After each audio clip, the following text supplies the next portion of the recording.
Nah, kita lanjut ke tahap selanjutnya ya teman-teman, yaitu tahap pelaporan. Nah, di tahap pelaporan ini ada income statement, laporan perubahan ekuitas, balance, jurnal penutup, dan post closing trial balance nih teman-teman. Nah, di income statement ini masuk dari income ya teman-teman. Yang pertama itu ada sales return, sales discount, dan interest income. Tapi ingat teman-teman, sales return dan sales discount ini bersifat mengurangi pendapatan ya teman-teman. Jadi makanya di sini minus teman-teman. Lalu di sini ada sales kita senilai 22.150.000 rupiah dan sales return kita senilai 720.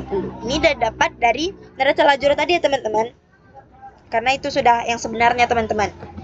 Nah, ini didapat amount-nya jadi 24. Nah, ini amount income kita ya teman-teman. Pendapatan kita senilai 24.184.200 rupiah. Nah, di sini COGS nih teman-teman atau HPP. HPP itu mengurangi pendapatan kita ya teman-teman. Karena itu biaya produksi istilahnya gitu teman-teman. Tapi karena di sini kita perusahaan dagang, jadi ini biaya modal pembelian suatu barang gitu teman-teman. Nah, untuk mencari labanya kita kurangin teman-teman. Jadi di sini adalah laba kotor kita yaitu 12.591.739 rupiah. Nah, beban-beban tentunya itu untuk perusahaan juga ya teman-teman. Beban-beban ini bersifat mengurangi pendapatan kita teman-teman. Nah, yang tadinya pendapatan kita atau laba kotor kita adalah 12.591.739 rupiah. Karena ada beban-beban ini dengan total 7.964.500, jadi pendapatan kita hanya tinggal 4.627.239 rupiah teman-teman. 4.627.239 rupiah teman-teman. Nah, segini laba kita sama dengan yang di lajur tadi ya teman-teman. Nah, selanjutnya di perubahan ekuitas.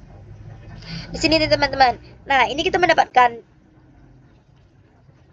equity bulan 1 ini atau ekuitas awalnya ini didapat dari neraca saldo tadi teman-teman. Neraca saldo yang paling awal ya teman-teman atau post closing trial balance untuk bulan September.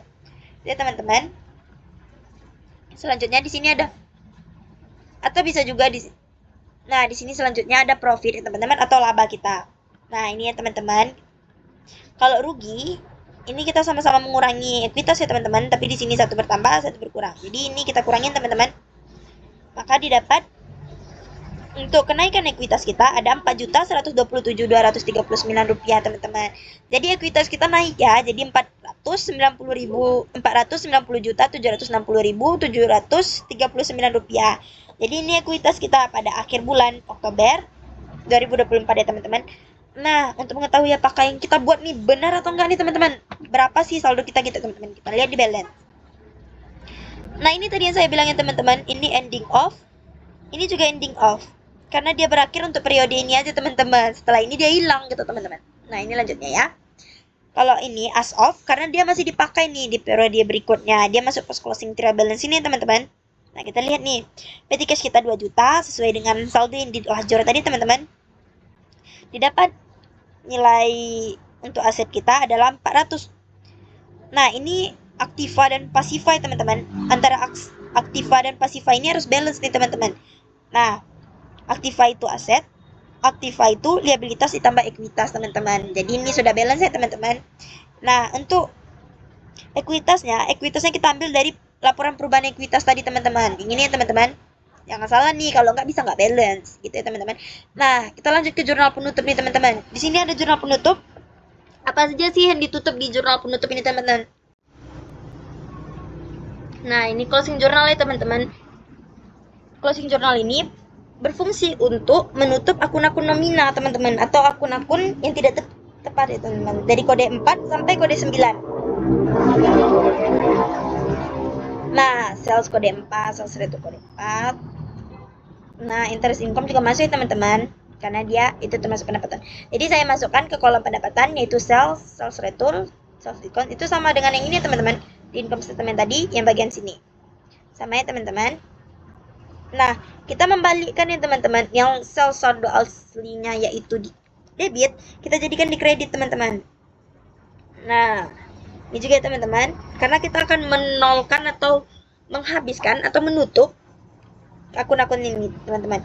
Nah, untuk selisihnya kita dapatkan dari income summary ya teman-teman, atau ikhtisar laba rugi. Sama ini juga ya teman-teman, untuk total beban ini didapat dari income summary-nya ini didapat dari total beban ini ya teman-teman. Nah, di sini ya COGS-nya juga ditutup. Nah, equity, drawing. Drawing juga ditutup ya teman-teman karena dia bersifat mengurangi modal, teman-teman. Dan dia itu akun nominal, teman-teman, bukan akun real ya, teman-teman. Nah, terus di sini ada ikhtisar laba rugi lagi. Ini laba ya, teman-teman. Ini kita dapatkan dari laporan keuangan ini ya, teman-teman, yang income statement total laba ini ya, teman-teman. Itu yang kita tutup, teman-teman. Jadi semua yang kita tutup di sini ada di income statement ini ya, teman-teman. Ini semuanya, teman-teman. Ini yang kita tutup. Oke. Sama ada di laporan perubahan ekuitas drawing atau privé, teman-teman. Nah, ini nih, jadi equity-nya tertutup. Nah, setelah ini kita posting ke buku besar ya, teman-teman. Nah, ini dia teman-teman yang udah kita posting dari closing journal ya, teman-teman. Nah, dia kan kode 4 sampai kode 9 ya, teman-teman. Jadi kita buka dari sales, itu ada closing journal. Nih, kita habiskan ya, teman-teman. Nah, sales retur juga, sales diskon juga, COGS juga ada, juga habis ya, teman-teman. Nah, di sini semua beban-beban juga ditutup, juga hilang. Pendapatan lain-lain juga, dan beban lain-lain juga habis ya, teman-teman. Nah, ini ya teman-teman, post closing trial balance untuk bulan Oktober dengan ini.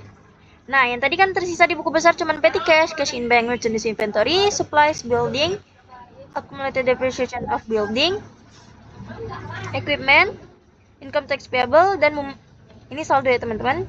Nah, begitu teman-teman. Ini modal. Jadi harus sama ya teman-teman. Ini saldonya didapat dari buku besar semua nih teman-teman.